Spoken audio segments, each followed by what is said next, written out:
Today we have a review of the Novint Falcon 3D haptic controller.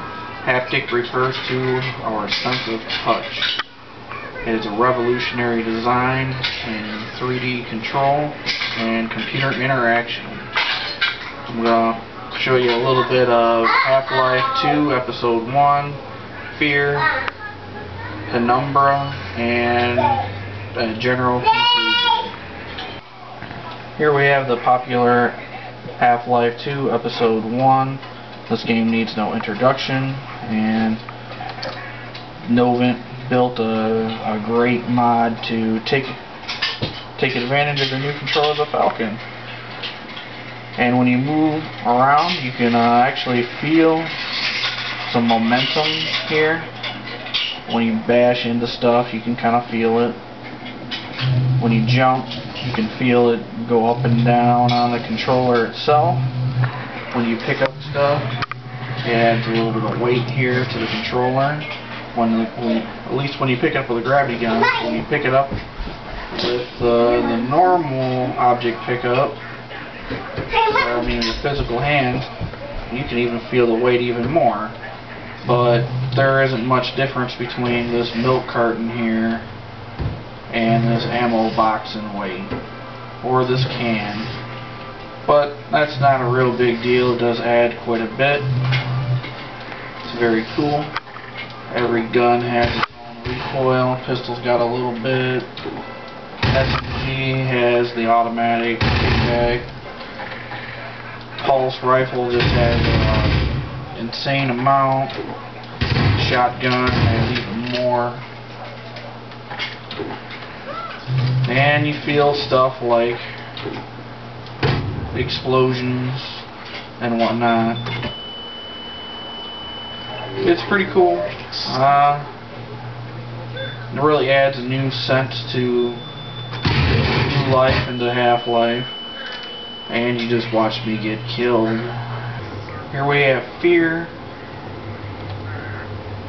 While not quite taking advantage of the Falcon like Half-Life 2, it still has its own level of detail. While it's real similar, you can feel the jumps and your momentum and whatnot. This one I've noticed you can feel going downstairs and going up ladders and stuff. Pretty neat. We got the recoil on all the guns going. Not much really to say other than I do feel like it really enhances the scariness of F.E.A.R, which is already pretty predominant without the Falcon, but the Falcon kind of steps it up to the next level. Okay, here we have Penumbra Overture. The first in the Penumbra series. It's a survival horror FPS. This game really takes advantage of the Novint Falcon.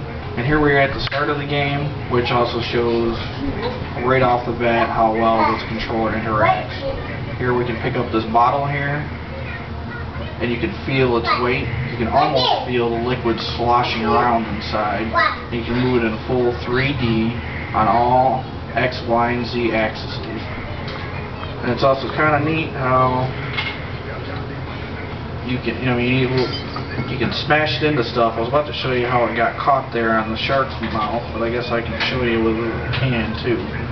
How it gets caught in there. You can't move the controller any farther. Same thing with the shelf. You can't bring it down. You go underneath there. You can't bring it back up. And the barrel's a good example too. If you pull it, you can feel like the whole circular feeling around the barrel. And yet again, you can also feel the weight, almost feel like whatever's in this bean, soup, whatever, flopping around inside. It's very neat. You can also pick up chairs. Chairs are a little bit heavier. And same thing with this lantern, you can move it around.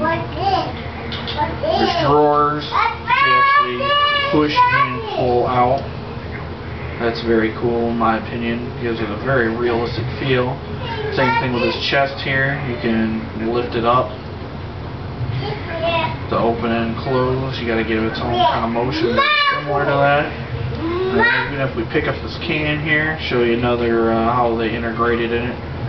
When you put the can in this box, you're restricted by all four sides of the box, just like real life. You can feel all around all the sides and everything. And just like the chest here, you have to open doors in a realistic fashion by pulling out and over a little bit. It's very cool. Alright, we come to the conclusion here after showing you a couple of games that really take advantage of the Novint Falcon. My biggest complaint is turning, while not as noticeable in this game. You actually have to move the Falcon to its extremes to get it to turn. It can't quite turn as fast as a regular mouse, but at the same time a mouse, you're just using your wrist a little bit to do practically a 360. With the Novint Falcon, you're moving your whole arm back around, not just your wrist. The other biggest problem is this ball grip. I find my hand actually getting cramped often, not being able to find a comfortable position, but mainly that's due to playing the FPS action shooters like Half-Life and F.E.A.R. and Quake 4. It's not so bad on the Novint minigames and Overture because you're not constantly having to press buttons to kill people and whatnot. My other biggest problem is the fact that all the buttons are on the top. So you have to hold it like that or like that, and you can only do it for a little bit. Like I said, my hand gets cramped. I like to be able to see it that you can rotate the grip somehow, because I'd much prefer it like that, being right-handed. But I'm sure they put it on top so left and right-handed people can equally use the controller. Not that big of a deal, especially with FPSs, because I plan on getting the pistol grip here as soon as they become available. Needless to say that January 9th, 09 can't come quick enough. And maybe playing online might be a little bit harder because you just can't turn quite as quick as you can with a mouse. Not that big of a deal in single player because you can kind of get used to it, or you can be a little more stealthy than whatnot. I wouldn't say it's a really good run and gun controller. That's more of a mouse and keyboard kind of thing. But overall, I can't really complain because it adds a whole new dimension in gaming and computer interaction.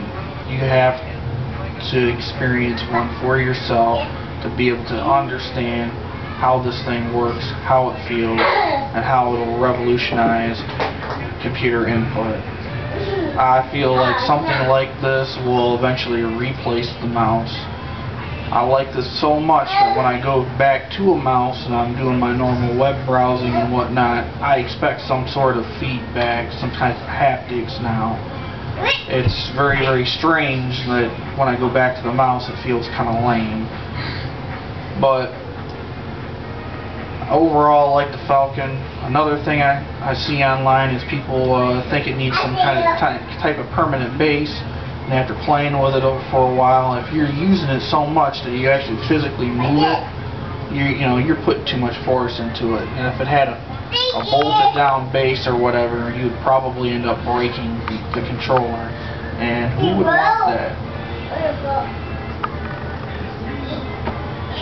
But overall, there's kind of a steep learning curve because you got to relearn how to play the games. You got to get used to how to aim and used to how to turn. But the fact that it's 3D, I'll see you. My kid would like to say hi.